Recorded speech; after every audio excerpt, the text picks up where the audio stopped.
Hello, everybody. This is Meredith Lochran, and this is Indie Vent. Today, in this segment, we have Dan Johnson. He is the writer and editor with Golden Kid Comics. Let's give him a nice, warm welcome. Hi, everybody. Dan Johnson. Waiting for the fan to settle down. Thank you.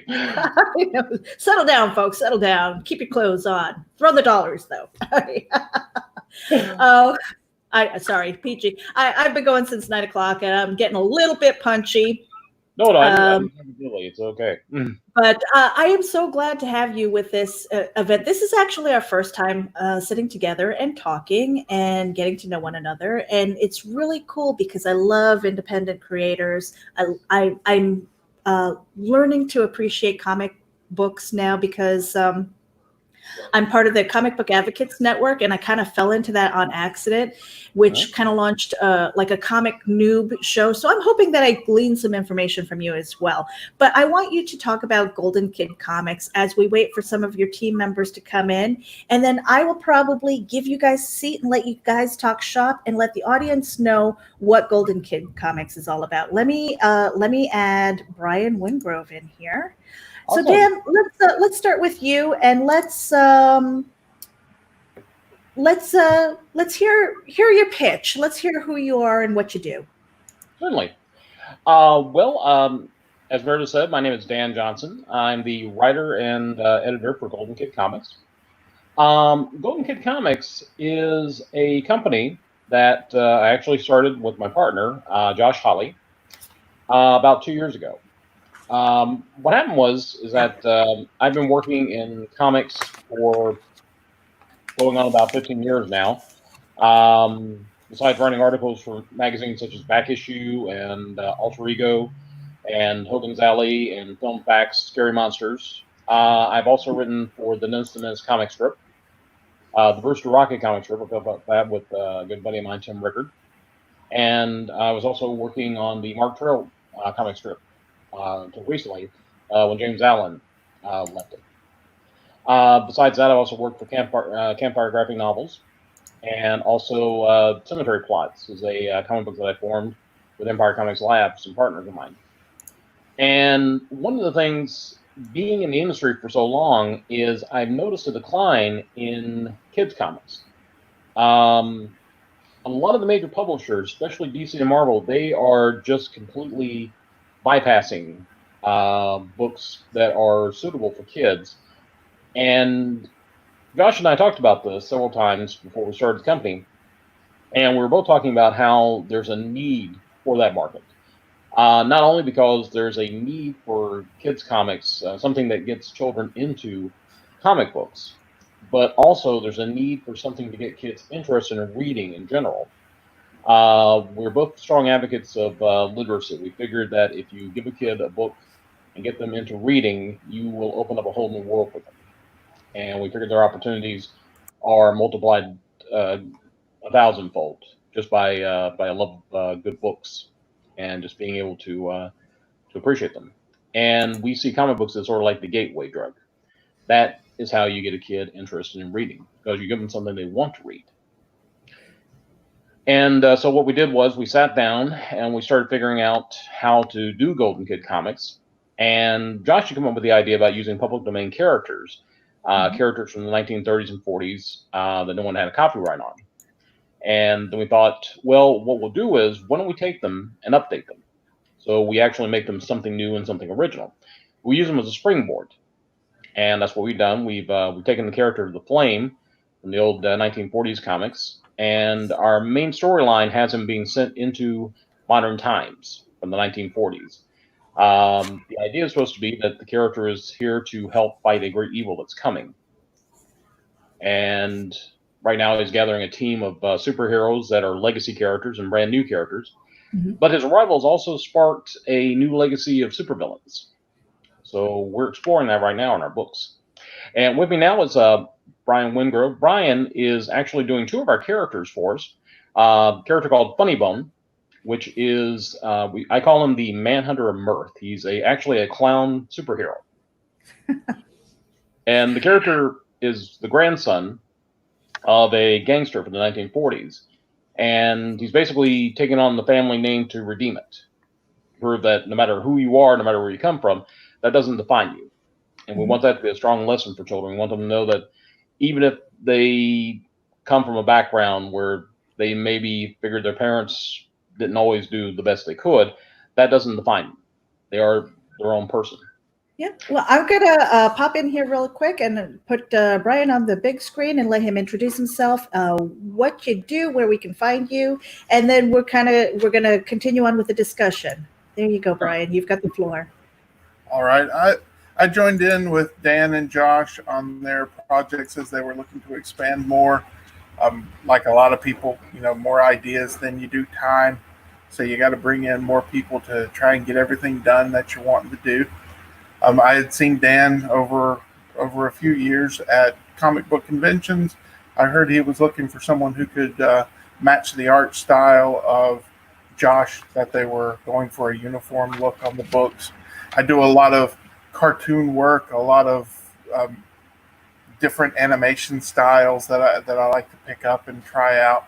So it was something that I felt that I could join in and help them out and get to do some good stuff and work with these guys. So I sort of jumped in, did a couple of stories for them already.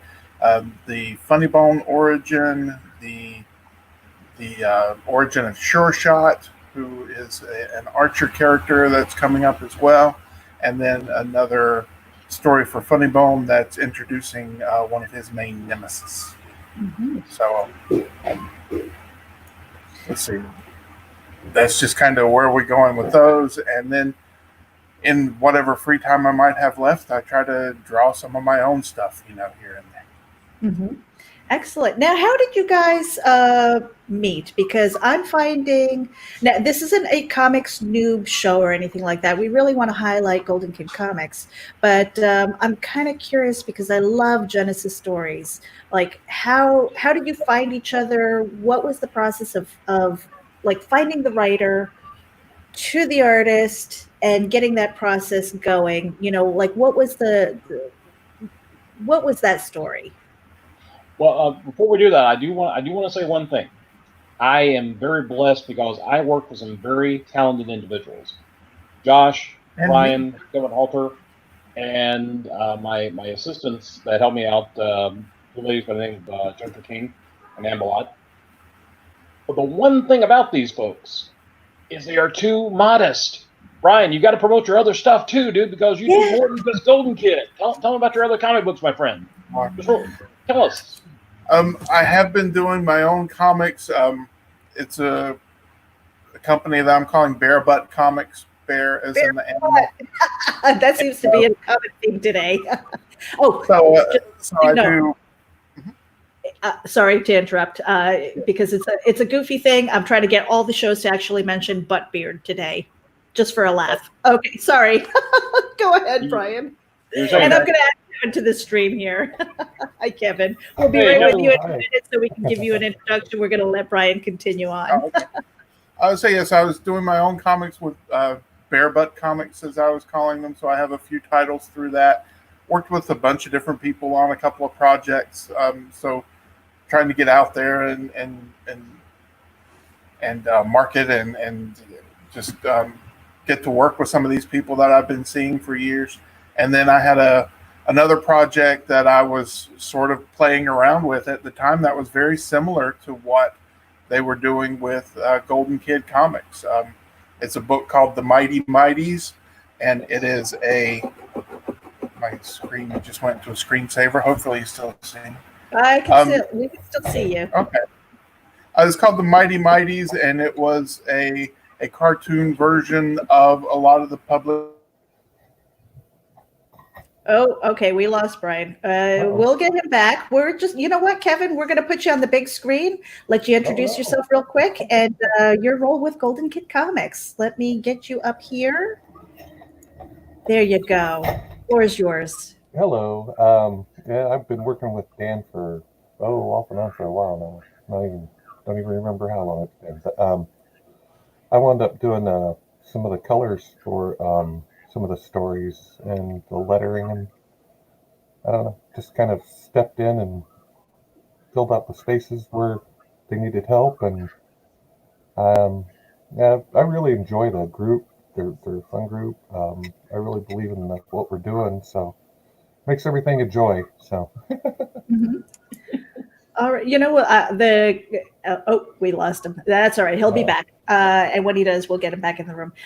I'm seeing, because I'm meeting you guys for the first time, and it seems very, like you seem very laid back and things, you kind of have that same aura about you. And I find that when we find people like that, we find our people.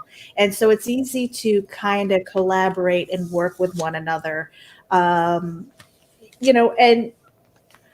I do want to hear more about your stories, your individual works and things like that. Probably before Golden Kid Comics, and then how it kind of merged, and how Dan, you were saying something earlier about Golden Kid and its Genesis story. Right. I would love to hear more about that. So I'm going to give you the floor here. You want the big screen? That sounds good. Put me on the big screen. All right, you're on the big screen. Well, what I was going to say was, like I said, I was working with a company called Empire Comics Lab, and it's an indie company that we started with some friends of mine. And what happened is that through Empire Comics Lab, that's how I met Josh Hawley, the partner with Golden Kid Comics. And Josh came in. We started out as a group doing comic book projects, and also just trying to have a support system for writers and artists, encouraging one another to get out there and actually create books. Even if they didn't do anything for Empire Comics Lab, we wanted to encourage people to go out there and be creative and find their voice. And Josh kind of found us, and he actually did a horror story for me for Cemetery Plots. It's actually one of my favorite stories, called Stalker Boy and Creepy Girl, a love story, which is not your usual horror story, but No, definitely not. it needed more of a comedic, cartoony touch, and Josh had like the perfect flair for it. So it was the perfect match of story and artist. And it was after that he contacted me about Golden Kid, because we worked so well together. Kevin, I have known. We started, I think, at Charlton Neo, actually. yeah, I was an assistant editor there, and was trying to get some projects going. And Kevin was doing some stuff for them, some artwork. And we pitched several ideas we worked on, and they just never developed. But I kept him in mind for Empire Comics Lab when we were doing Cemetery Plots, and brought him. I've tried to bring him in as much as I can there. And when we needed someone to do coloring for Brian on Funny Bone and Sure Shot, I said Kevin's our guy. Because like I said, he's been fantastic. yeah, 'cause we work on hip hop and Oh, hip hop, yes. yeah, A buddy of mine, Will Boyer, we're actually doing a funny animal character called Hip Hop for Empire Comics Lab. I think that was the first one we actually got published that we both worked on together, which Yeah. was great. And that was a lot of fun, because it was basically like Bugs Bunny on acid. And then Brian I've known from North Carolina shows. We're from North Carolina, and we did a lot of shows together. So we got a chance to talk to each other every now and then and get to know each other. And then we put the word out for Golden Kid. We needed somebody to help out with Josh's workload. He stepped up, and again, Kevin and Brian both have just been godsends. I can't thank them enough for all the work they do for us. They are just both amazing guys. So tell me, guys, do you have what's out there? How are you getting into the stores? And as far as like Kickstarters or Indiegogo's, anything that you can promote as far as your works? Well, for Golden Kid right now, we are doing a Patreon. Oh, okay. You can find it if you go to our Facebook page. You can actually find the link there. We have it at the very top. What we're doing right now is everything we're doing is sort of out of pocket for Josh and myself, and we had a very nice donation. We were actually able to pay Kevin and Brian a little something at the beginning of this, for at the end of June. It wasn't a lot, and it's not nearly enough, but we were actually able to do something like that. That's our goal, is to be able to pay everyone who works with us every 6 months something. based on Patreon and what we've been able to learn from our other projects. Yeah. As I said, the long-term goal is what we're doing is we're putting the books out digitally. You can actually buy each issue for 99 cents, download it, and the game plan is to have 5 issues of each comic book and then put them together in a trade and then release that. So it's a better bargain for the reader, and it's actually a cheaper process for us to be able to print them up that way. A business manager we had from Empire Comics Lab, Andy Cordy, we've been talking about this, and he's found several publishers for us. A floppy comic he's found for Cemetery Plots, a black and white comic book. We're able to produce a book for that for about $1 an issue. But a trade, we can do a full color one at about 60 pages for only like a couple of dollars. Nice. So it's a better bargain. It's something we can pass savings along to the customers. And Josh and I are working out Kickstarter plans right now. The idea is to get at least enough material together for 4 books, do a Kickstarter to get that started, to get all 4 of them out there, pay the guys what they deserve, and use that hopefully as some seed money to actually do second round. Mm-hmm. Now, how long have you guys been kind of working together then? Because Kevin, it seems like you've known Dan for a while. That's the impression that I get.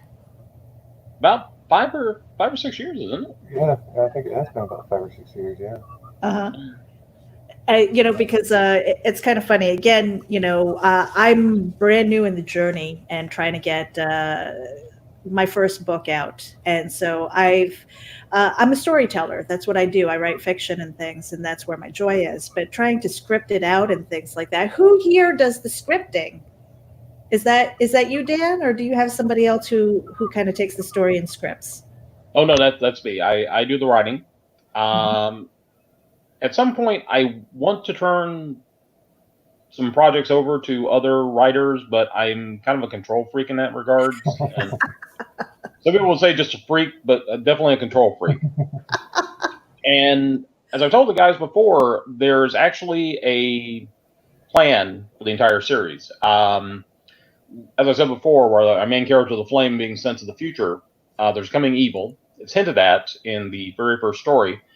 And the story that Brian mentioned about Funny Bone's first adversary, we're actually going to get a glimpse of the great evil for the first time in the shadows. Okay.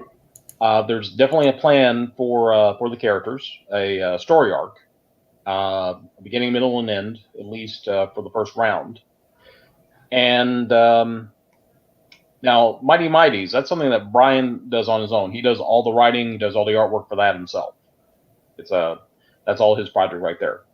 But Josh does some other projects on his own that he does writing for.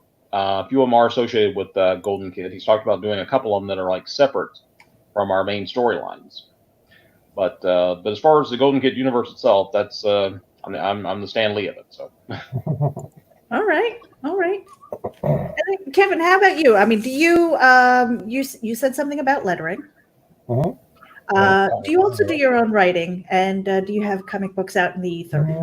Not writing per se. I wound up I was working, like I say, with Charlton Neo with Dan and a couple other guys, and I think I started out working with Roger McKenzie, who did Daredevil and everything. But I sort of have grown through a process where I wound up several different stages along the way, but I've never actually tried writing. I'm not sure that's something I would be very good at, because I can be a lazy artist, so I would never write anything that I had to draw. I would try to. But yeah, I wound up. I wound up doing a little editorial work with Indelible Comics, and I had wanted to do sort of like a horror anthology, like Dan had done with Cemetery Plots. And the old Dell Comics had one called Tales from the Tomb, yes. Which I had thought, only ever had one issue. It would be nice to, maybe do another one of those. And even with that, we're still trying to do an all ages sort of thing, which is kind of hard with horror, to try to run that age appropriate, where it appeals to everybody. but yeah, and mostly I wind up doing a lot of color work, which I love. I just, yeah. Dan and I are So working on a couple different things right now. So what a lot of times when so my family doesn't understand me at all. They're like, creative, what? Get a real job. And there are so many people who are actually using, who use comic books. This is their job. This is their passion. And, but it takes a lot of time, effort, training, learning, to get to this point. mhm. Kevin, were you always an artist? Was that something that you've always done and you just kind of went into coloring and lettering? Yeah, well, yeah, I wound up, I've been drawing since I was like 2 years old, literally. And my dad taught me to read with comic books. He would bring them home after he'd get off work on a Friday, and that's how I learned to read. Um, so somewhere in the back of my head, I always wanted to, I think, do that. Um, but I had always had the upbringing where, that's great, but you have to have a real job, you know, during the day. And, I went to college and studied a lot of different things, but finally I'm like, this is just not where I want to be. I don't want to do this. I started out in psychology and I was like, to be blunt, I Yeah, was like, there are a lot of people with a lot of issues that go into that field. Um, I know. so I'm like, I knew I had issues. So I'm like, it's just not really where I want to be. So I changed my major over to art, and that's where I've been headed Yeah. since then. So Yeah, yeah, I think probably the crazy people, they're the ones who need the most help. Sometimes go into psychology. I know, I was one of them. Brian, so well, yeah, I think that's why you go into it, because you're looking for, like, what's wrong I'm with looking me. for the cure. Brian, how about you? Like, what was the thing that kind of got you into comic books? Because Kevin's story is not unique as far as learning to read and using comic books as that vehicle to do that. Do you have a similar story?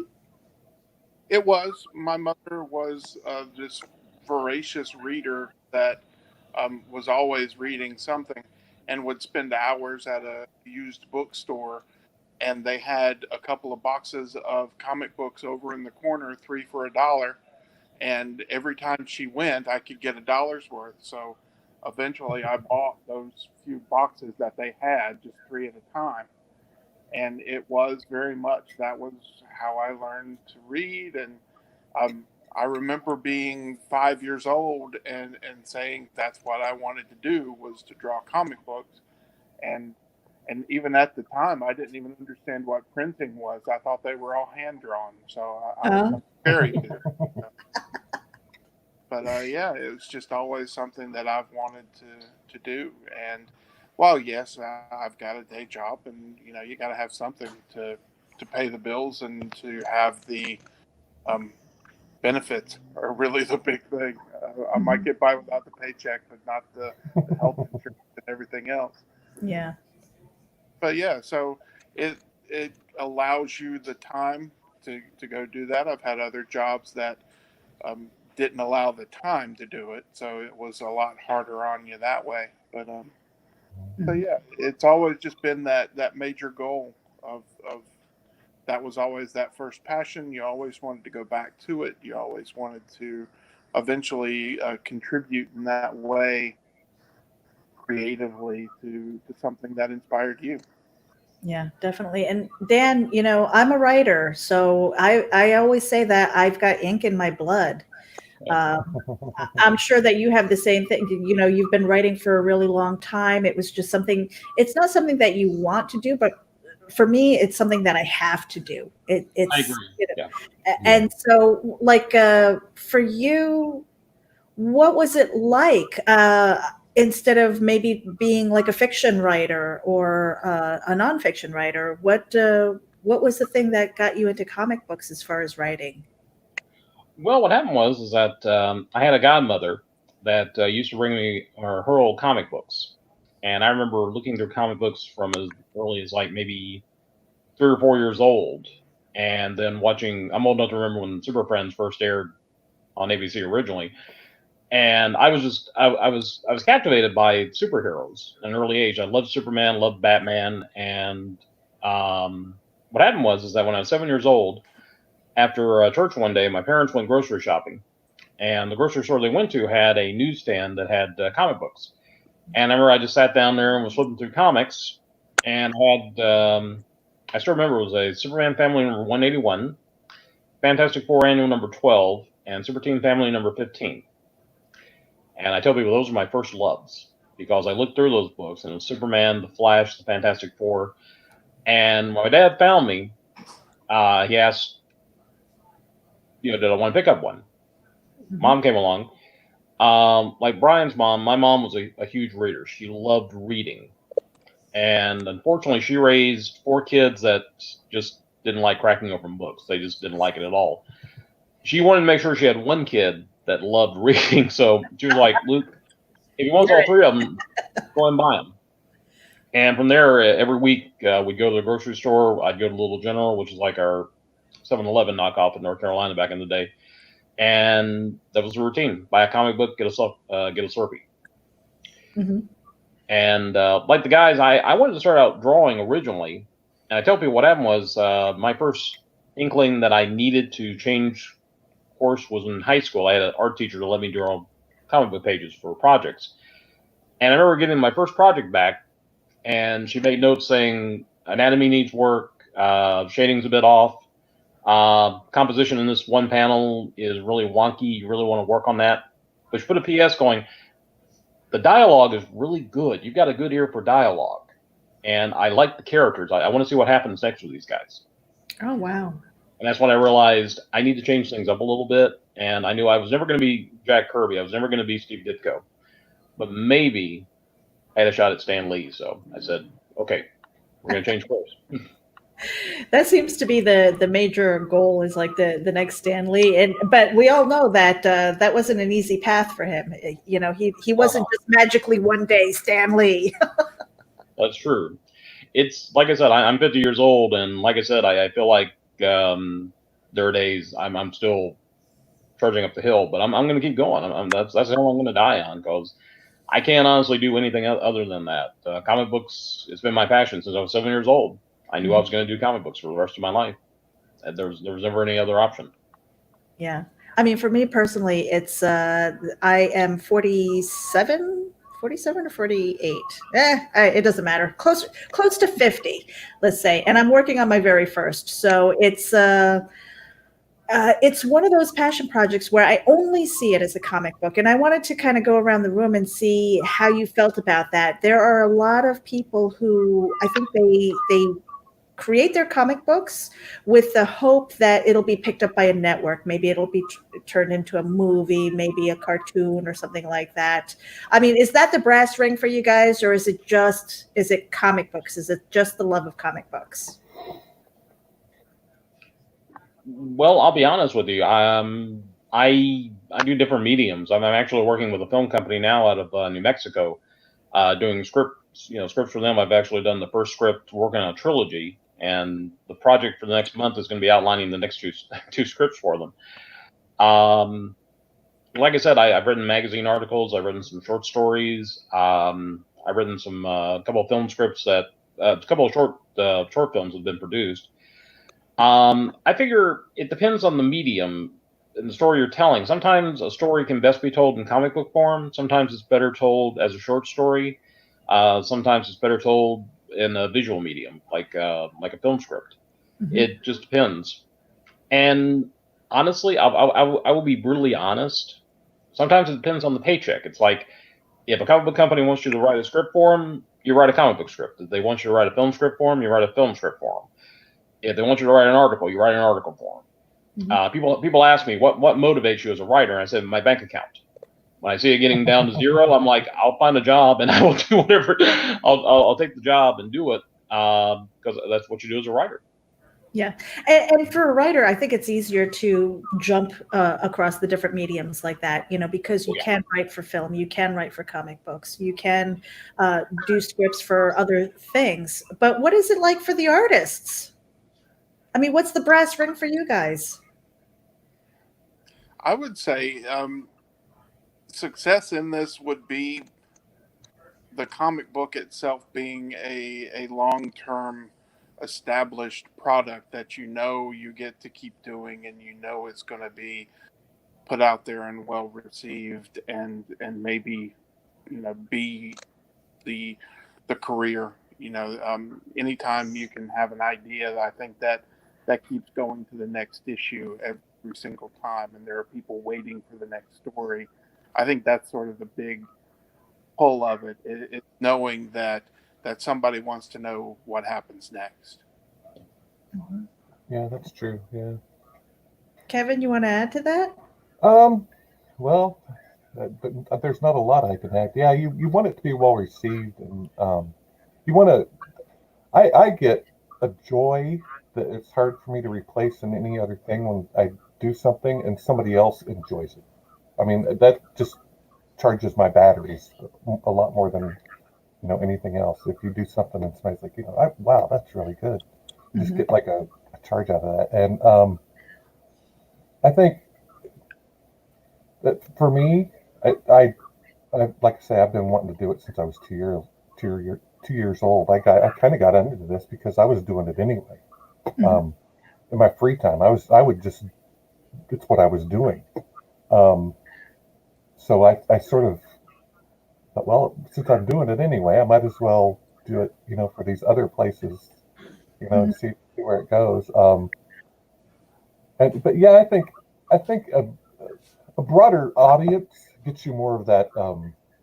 There's an energy that I think just sort of builds, because it's like I'm pretty sure these guys have had a similar experience. When you get together with a group of creative people and you start bouncing ideas off of each other, and you sort of get that creative energy rolling, and ideas start popping, and you can sort of get that from having the book out there, like Brian was saying. People write or they'll comment or something, and it sort of starts that creative energy, which I think is, yeah.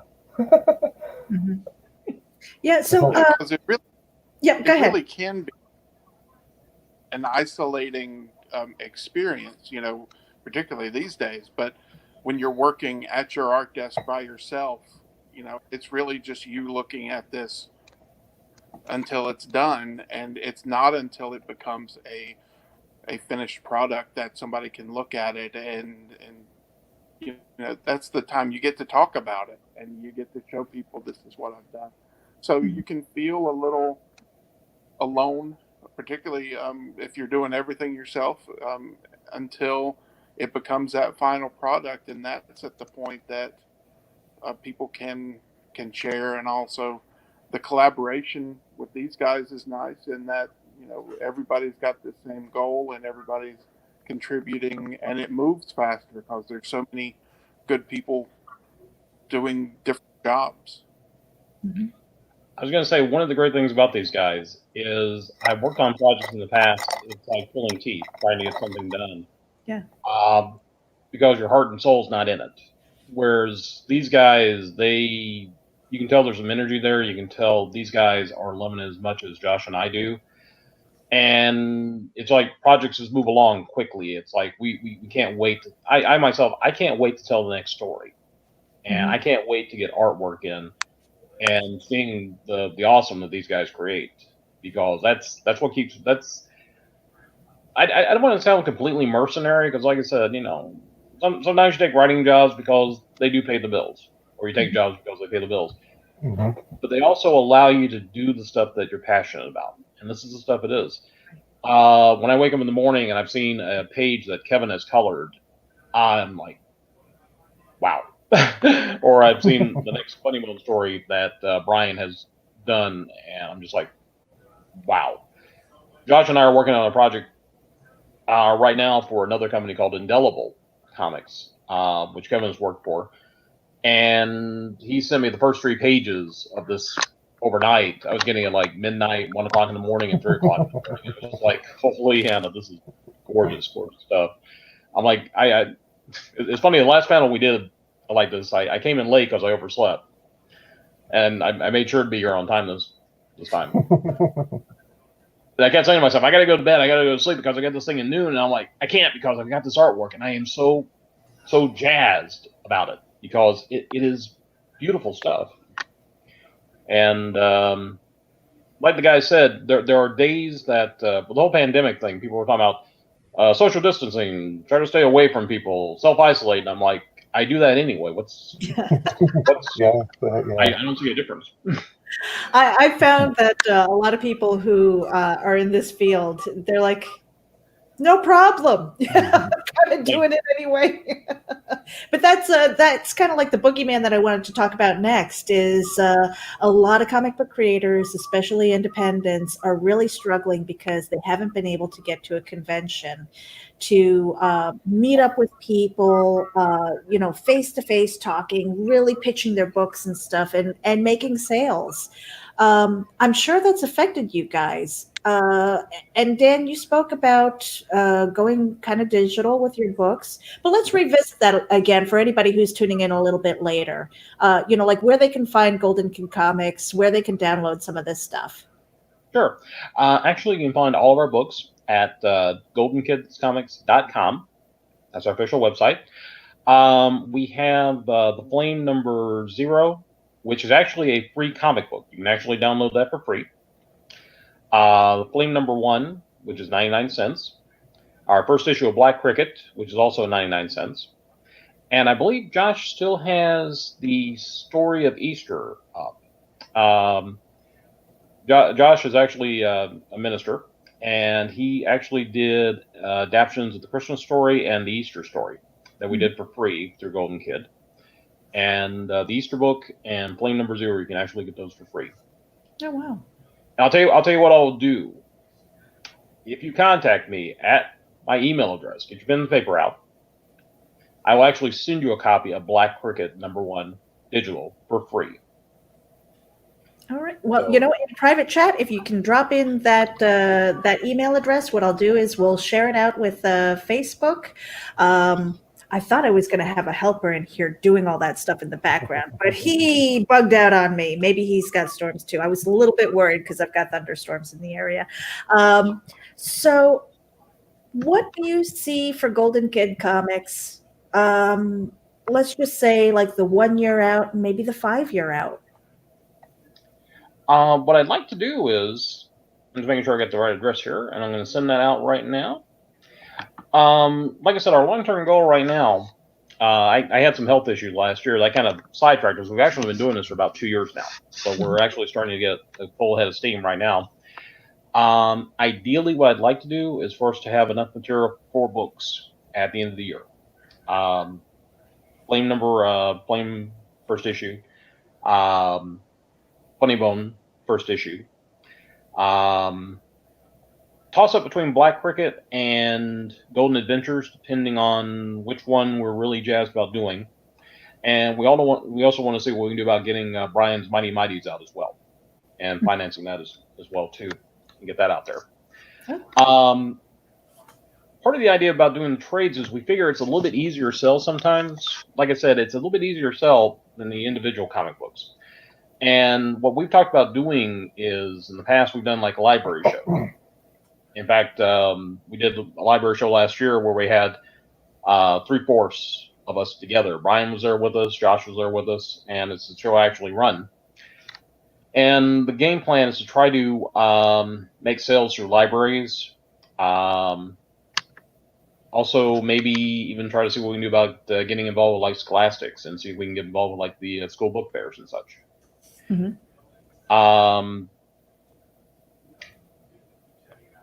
I've talked to several teachers, and they've said before that the school book fairs are actually starting to let authors come in right now to try to help talk to kids to promote reading. And it's the idea about getting to sit down and actually talk to somebody who actually makes books. And I've actually done a few classroom events. I've gone into the classroom and actually do a program thing I called Be Your Own Superhero, where we actually ask kids a series of questions when we create a superhero based on them. And it's their personality, their backstory, their traits. And that's where I started realizing there was a huge market, because there are a lot of kids that love comic books, they love superheroes. But again, there's just nothing there. But we hope, again, our hope is that we can get the trades out there and start filling that void a little bit more. Mm-hmm. But, and what about, like Kevin and Brian, what are you doing to kind of stay busy? I mean, some of us have other jobs, so it's not just comics. But what are you doing to kind of stay in comics and sell books, despite the fact that there aren't any bricks and mortar cons? Is it all kind of under the Golden Kid Comics, or are you kind of moonlighting elsewhere? We want to hear the dish. Don't everybody volunteer at once. Well, for me, I worked in the schools as a paraprofessional for a while. So when the schools closed, I was pretty much done anyway. So I've been home for a while. And I always like to keep busy. I suffer from insomnia, which it may be the 3 pots of coffee a day. I don't know. But so I like to be busy, and so I'm doing the Golden Kids, and then like I say, Dan and I have another project that we're working on in the background there. Well, actually more than just one, and then the stuff for Indelible. And yeah, I don't know. I keep, my brain is constantly working. And I keep looking around at the comic field in general, the comic books. I'm thinking, well, we have to go forward from this, because not to get political, but it looks like we're going to be in this for an extended period of time right now. Yeah. So there's a chance that that things may not get better in the short term. So we have to figure out how to do the things that we want to do and enjoy doing with the tools we have available to us now.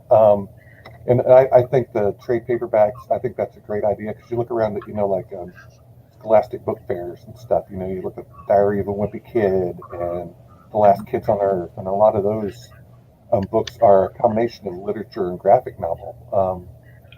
And I think that might be a direction where energy can be focused as far as comic books go. I know DC has been doing a lot of things now where they've taken some of their more popular characters and they put them in those sort of formats, like so yeah, I think comic books will still be around. I'm just not sure in what form. I really hope they stay floppies, because I love those things, but different times call for different measures, and so I will have to figure out best way to go from here, I think. But that's what my brain does. That's why I try to keep it busy. If I may say one thing, there is something that I have talked with Indelible about, and Kevin, I think we may have talked about this before too.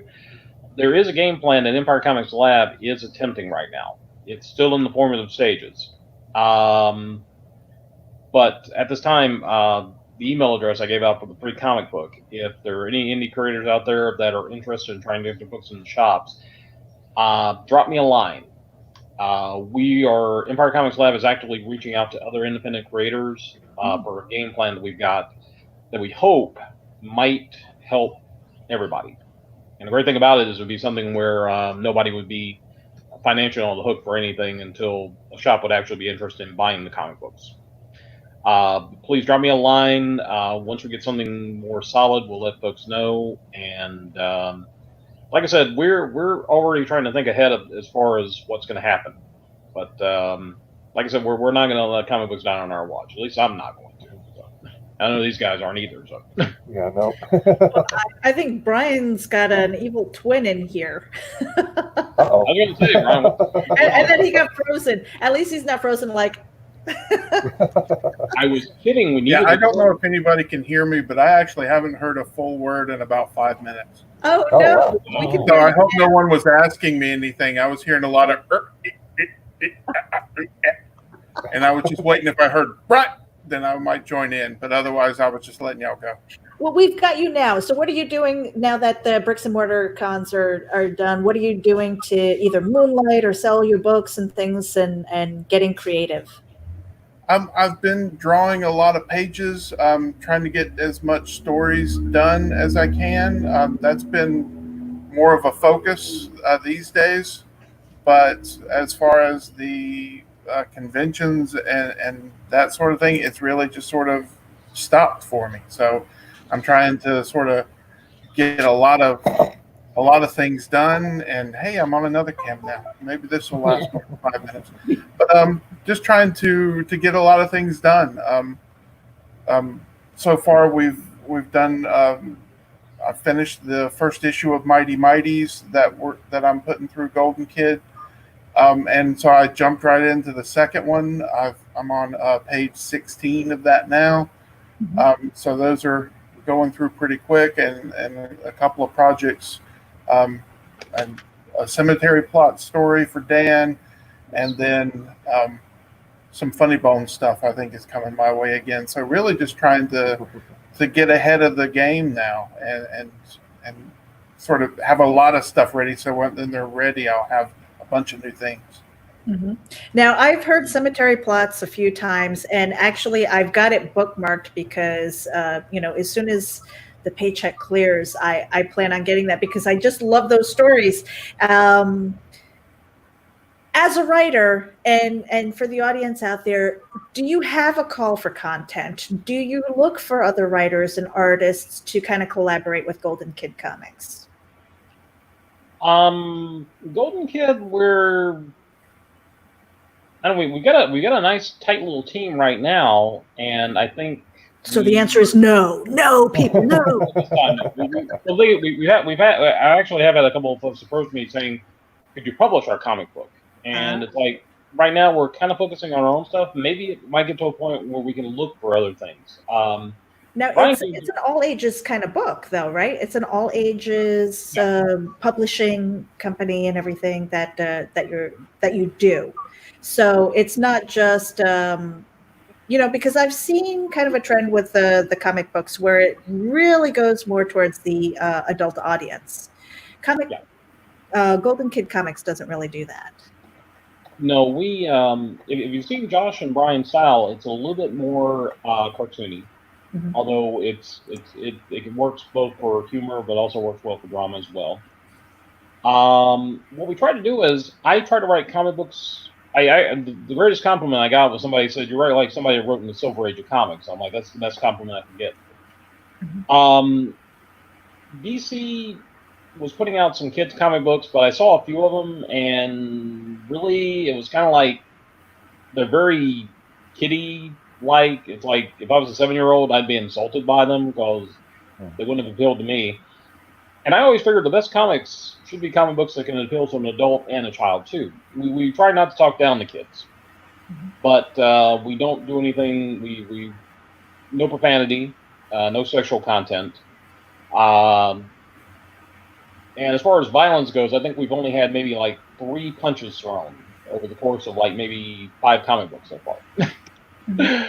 And really, it isn't so much a case we're going out there going, we're trying to be Puritans or anything like that. It's just simply a case of we want kids to be able to read comic books. We want them to be kid friendly, and we want to present superheroes that kids can look up to.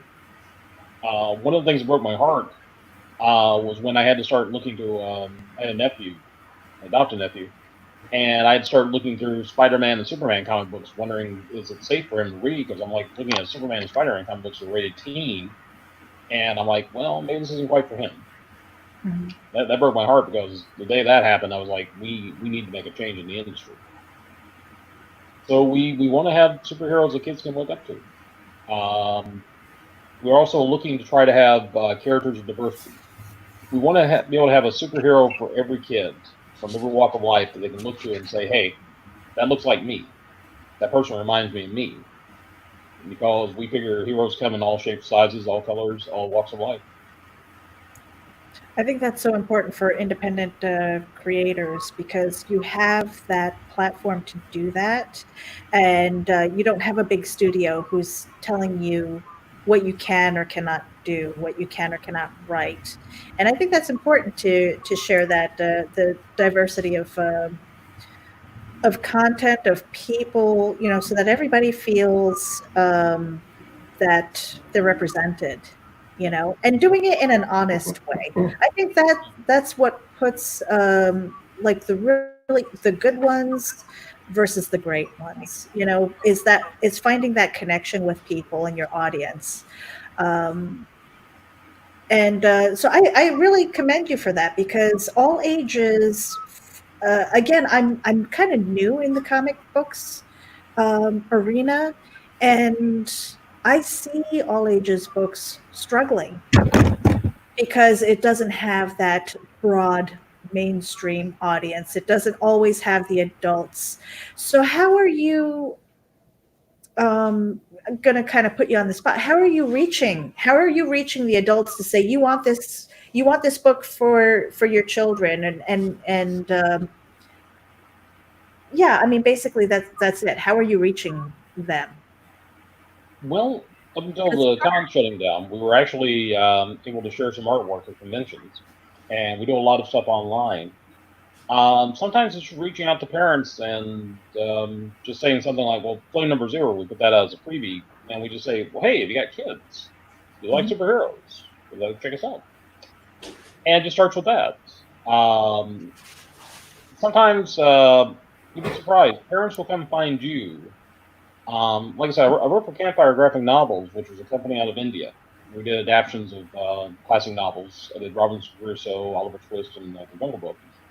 And I would have parents come up to me at conventions and look through the books, and they were like, "These are kid friendly." And it's like, "Yeah, they're all ages." And they were like, "Oh my gosh, I am so happy about this because we've been looking around. My kid wants to buy a comic book, and there's stuff here I can't. There's no way I'd let him buy it."